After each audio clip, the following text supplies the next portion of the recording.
Nouvelle édition du journal de l'économie sur SICA. Mesdames, Messieurs, merci d'avoir pris une fois encore le rendez-vous. Voici le sommaire. La justice portugaise a ordonné le gel de tous les comptes bancaires détenus au Portugal par Isabel dos Santos. Cette mesure intervient suite à une action engagée par le bureau du procureur de la République de l'Angola. En Côte d'Ivoire, la filière Anacarde a enregistré un net ralentissement au cours de l'année 2019. La production de noix de cajou a chuté de 17% à plus de 634 600 tonnes contre près de 761 300 tonnes un an plus tôt. Et puis au Libéria, le gouvernement a suspendu avec effet immédiat les droits de douane appliqués aux cargaisons de riz destinées au pays, une mesure qui vise essentiellement à limiter la flambée des prix de la céréale.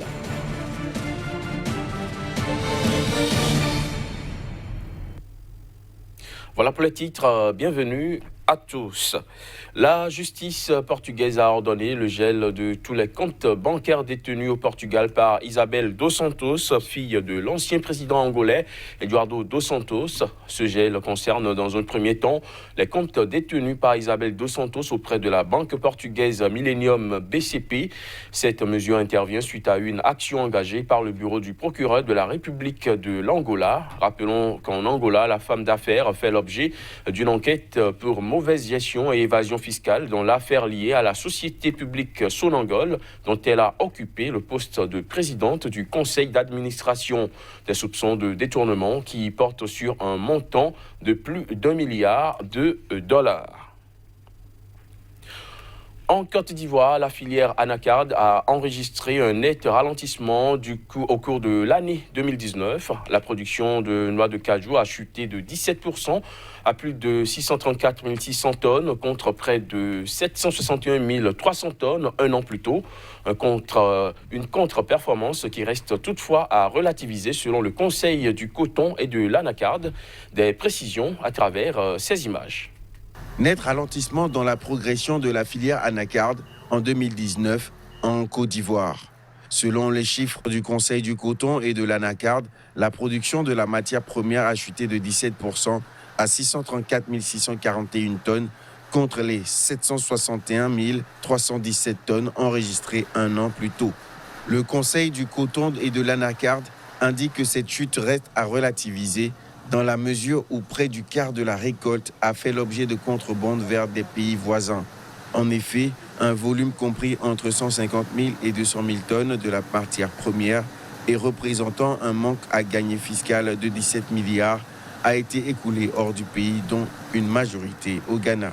Cette contrebande est favorisée notamment par des prix plus élevés pratiqués dans les pays voisins, soit 500 francs le kilogramme au Ghana, par rapport à 375 francs le kilogramme fixé en 2019 par la Côte d'Ivoire. Le prix garanti aux producteurs a été fixé à 400 francs le kilogramme pour le compte de la campagne 2020. Malgré cette légère amélioration du prix par rapport à l'année 2019, il demeure insuffisant pour favoriser la lutte contre le trafic illégal avec le Ghana, qui offre 600 francs CFA le kilogramme. En bref, au Zimbabwe, les importations hebdomadaires de maïs blanc depuis l'Afrique du Sud ont atteint 16 114 tonnes en janvier 2020. Selon les données de South Africa Grain Information Service, il s'agit là du plus important volume acheté depuis février 2009.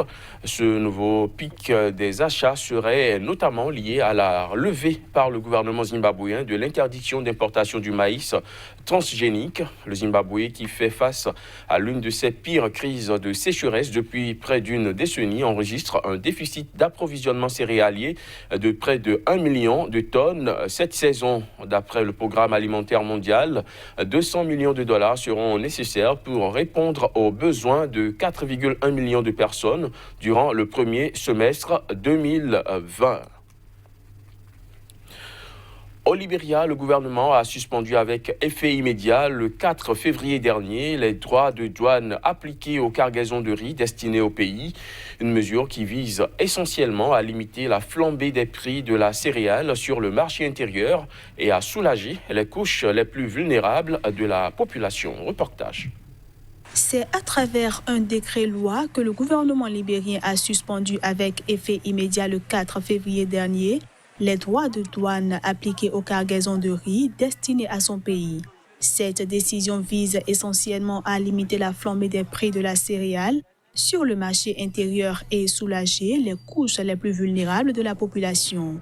D'après un communiqué du gouvernement libérien, la nouvelle mesure cible notamment les sacs de riz d'emballage d'au moins 5 kg ou en vrac, ainsi que les brisures de riz.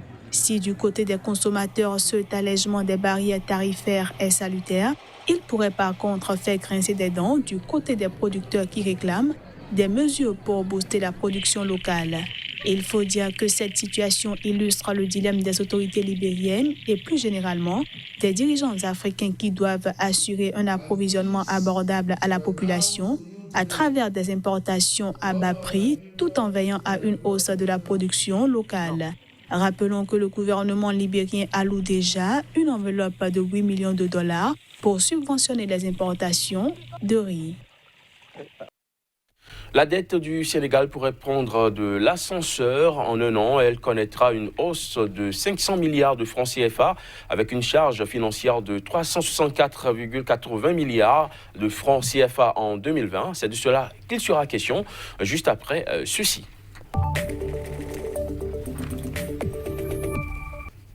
Kazmik Pédian, un plaisir de vous retrouver sur ce plateau du journal de l'économie. Aujourd'hui, nous parlons du Sénégal. La dette à plus de 800 milliards de francs CFA en 2020, c'est le thème. Alors, sur quelle base le Sénégal passera la barre des 8 000 milliards de dettes publiques cette année? Merci Crépi, 8116,6 milliards pour être plus précis. C'est donc l'intention de la dette publique au niveau de ce pays-là, le cumul donc de la dette. Sur quelle intention? C'est des intentions les plus heureuses, des hypothèses les plus heureuses, les perspectives les plus heureuses pour le Sénégal. En effet, le Sénégal, après avoir donc découvert ses réserves pétrolifères, mais aussi gaziers des plus abondants pour les 10 prochaines années, le Sénégal a donc pris la résolution d'aller vers une dette des plus structurée, mais aussi, comme vous l'avez dit tantôt, une dette qui fait aujourd'hui parler beaucoup du Sénégal, une dette qui a pris l'ascension et qui affiche une moyenne donc de 500 milliards de francs CFA chaque année, soit environ 364,80 milliards de francs CFA pour le compte de l'année 2020. La perspective la plus probante, c'est 2022, où le Sénégal fera désormais parler de lui en termes donc de pays exportateur donc du gaz, et le rendez-vous aujourd'hui ne serait pas raté. En effet, selon le gouvernement, beaucoup de choses sont aujourd'hui mises en œuvre pour permettre véritablement à ce pays d'être un des meilleurs en termes donc d'exportation de produits, notamment du gaz, qui fera donc de ce pays, des recettes de ce pays-là, des meilleures en ce qui concerne donc la rentabilité, le produit intérieur brut, et donc le Sénégal a tout à miser dans la dette pour véritablement financer son développement. Nous sommes en train de parler d'un montant de 8 000 milliards de francs CFA. Alors, est-ce qu'on peut dire que cette intention est réaliste et réalisable? Cette intention, franchement, selon les analystes, s'adresse les cheveux sur la tête, parce que les analystes parlent donc d'une prévision pessimiste, parce que véritablement pour un pays qui a quitté une situation pas des plus réconfortantes ces 10 dernières années et qui se retrouve subitement donc face à une dette de plus de 8 000 milliards, c'est véritablement une intention, c'est véritablement un pays qui donc a mis le pied sur l'ascenseur, qui a véritablement eu donc la chance d'avoir un certain nombre donc d'atouts tels que déjà les réserves de gaz, je l'ai dit tantôt, et de pétrole, mais aussi un pays qui travaille, un pays dont les 3 secteurs, à savoir le secteur primaire, secondaire et tertiaire, apporte beaucoup donc au produit intérieur brut. Le Sénégal aujourd'hui, en dehors donc des richesses du sous-sol, le Sénégal travaille sur toute son agriculture. Le Sénégal exporte beaucoup donc de biens et services, enfin de produits issus de l'agriculture, mais aussi au niveau du sous-secteur minier, je l'ai dit tantôt. Mais alors, le Sénégal aujourd'hui a compris la nécessité de développer le secteur secondaire et aujourd'hui, beaucoup d'investissements vont dans ce secteur-là pour pouvoir permettre au Sénégal de développer donc l'industrie, de transformer les produits agricoles. Les usines d'huile aujourd'hui fleurissent au niveau de ce pays-là. Je n'ai pas à citer les nombreux investissements donc dans ce secteur-là, le secteur tertiaire, avec la construction donc d'infrastructures routières, mais aussi de trains express aujourd'hui hisse le Sénégal au rang des meilleurs pays de la sous-région ouest africaine. En tout cas, juste derrière la Côte d'Ivoire, le Sénégal se positionne comme désormais la destination en termes d'investissement direct étranger, mais aussi en termes donc d'opportunités d'affaires. Alors dites-nous à quoi servira cette intention budgétaire concrètement? À développer déjà les infrastructures, à améliorer les infrastructures existantes, mais aussi à donner l'espoir à un peuple, l'espoir à une population qui travaille à enfin donc asseoir une politique des plus cohérente au niveau de la sous-région ouest africaine. En tout cas, le Sénégal veut être aujourd'hui la locomotive qui pourra drainer les économies faibles comme les économies des pays voisins tels que donc la Gambie, tels que la Mauritanie, pourquoi pas tels que donc les pays de l'UEMOA dans leur ensemble. Le Sénégal, c'est désormais la destination qu'il faut compter donc au rang donc des pays émergents au niveau du continent africain.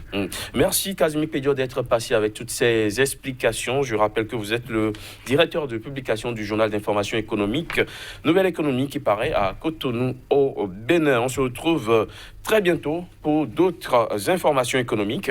Toujours avec le même plaisir. Mesdames, Messieurs, ce sera tout pour ce numéro du Journal de l'économie. Merci de l'avoir suivi. Et surtout, restez avec nous. L'information revient sur Sika.